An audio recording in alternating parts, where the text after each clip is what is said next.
Halo guys, gimana kabar kalian? Semoga kalian baik-baik saja ya. Kali ini Mimin mau menceritakan asal-usul kuntilanak. Oke, kita mulai.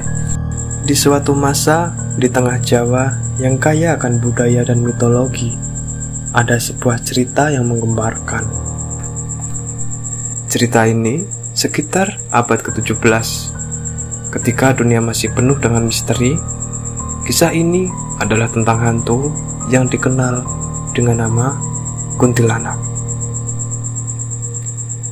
Dalam bahasa Melayu, kuntilanak atau pontianak merupakan singkatan dari perempuan mati beranak, yang merujuk pada wanita yang meninggal saat hamil atau melahirkan.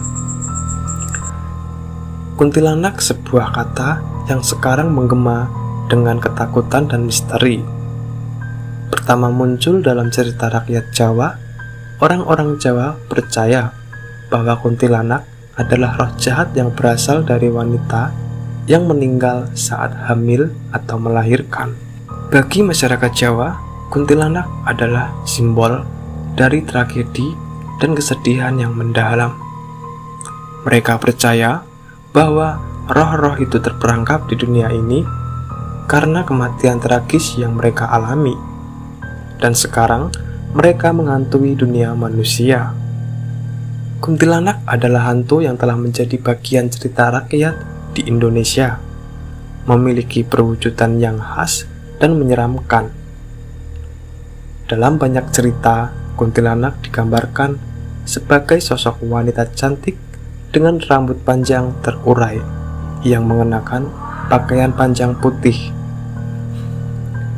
Seringkali terlihat melayang atau terbang di malam hari. Rambut yang panjang dan terurai menambah aura mistis yang menakutkan. Seringkali digunakan untuk menutupi wajahnya yang pucat dan mata merah menyala. Dalam beberapa versi cerita, kuntilanak juga digambarkan mengenakan pakaian berwarna merah. Warna ini melambangkan kemarahan dan kegelapan, menunjukkan sisi jahat dan balas dendam dari kuntilanak. Namun, di balik penampilannya yang menyeramkan, kuntilanak adalah simbol dari tragedi dan kesedihan. Dia adalah wanita yang meninggal secara tragis dan penampilannya mencerminkan penderitaan dan kemarahan yang dia alami. Kuntilanak dikenal dengan suara yang melengking dan juga ketawa ataupun menangis.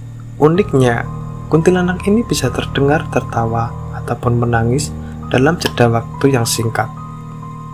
Konon, jika Anda mendengar suara kuntilanak dalam volume keras, berarti dia berada di jauh. Namun, jika Anda mendengar suara kuntilanak dengan volume kecil, berarti dia ada di belakang Anda. Kuntilanak memiliki saudara sejenis di negara-negara lain, tentunya dengan nama berbeda dan beberapa ciri fisik berbeda. Walaupun ada banyak kesamaan yang menonjol, misalnya di Malaysia dikenal sebagai Pontianak atau Puntianak, di Jepang bernama Sadako, dan lain sebagainya. Kuntilanak memiliki asal-usul yang sangat tragis.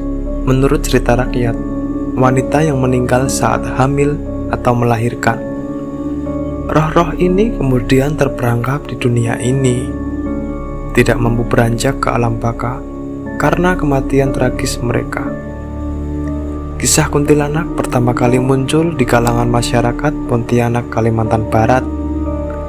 Menurut cerita rakyat setempat, penampakan kuntilanak pertama kali terjadi ketika masyarakat setempat berusaha mendirikan sebuah kota di antara pertemuan dua sungai besar, yaitu Sungai Kapuas dan Sungai Landak pada tahun 1771. Sungai-sungai ini merupakan peran penting dalam kehidupan masyarakat setempat, menjadi jalur transportasi utama dan sumber kehidupan. Maka, pendirian kota di lokasi tersebut dianggap strategis dan penting. Namun siapa sangka bahwa upaya ini justru membuka pintu ke dunia lain. Dipimpin oleh Sultan Syarif Abdurrahim, masyarakat setempat mulai menebang pohon-pohon di sekitar sungai. Untuk mempersiapkan pembangunan, mereka bekerja keras berharap bahwa kota baru ini akan membawa kemakmuran dan kebahagiaan bagi mereka dan generasi mendatang.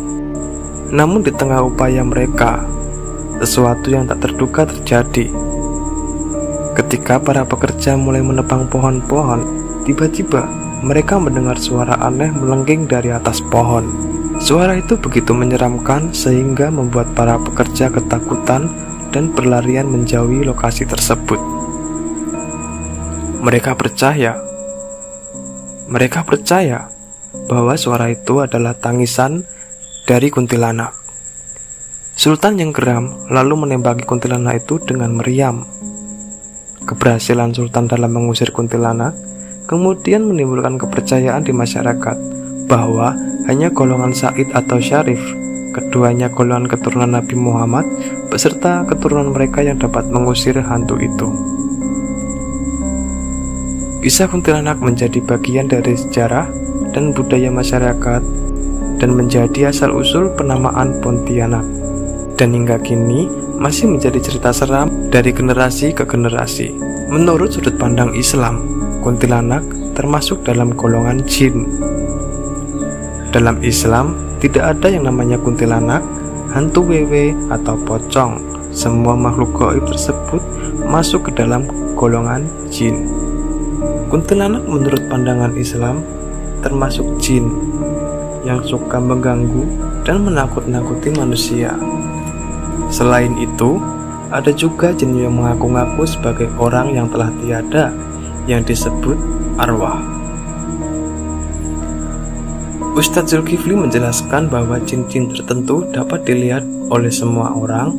Saat jin menampakkan diri di alam manusia, mereka juga masuk ke dalam hukum alam manusia. Oleh karena itu, jika seseorang melihat penampakan, mereka seharusnya tidak takut karena jin itu sendiri sedang dalam titik terlemahnya. Dalam Islam, makhluk gaib ada dua, yaitu jin dan malaikat. Oleh karena itu, bukan kuntilanak ataupun hantu-hantu lainnya yang harus ditakuti, tetapi Allah Subhanahu wa Ta'ala. Biasanya, orang yang dirasuki sosok kuntilanak akan selalu merasa takut dan kegelisahan. Dan kita sebagai umat muslim harus selalu taat dan selalu berdoa. Cukup segitu saja ya. Ini cerita asal-usul kuntilanak. Dan jika kalian merasa terhibur, tinggalkan like, komen, dan subscribe.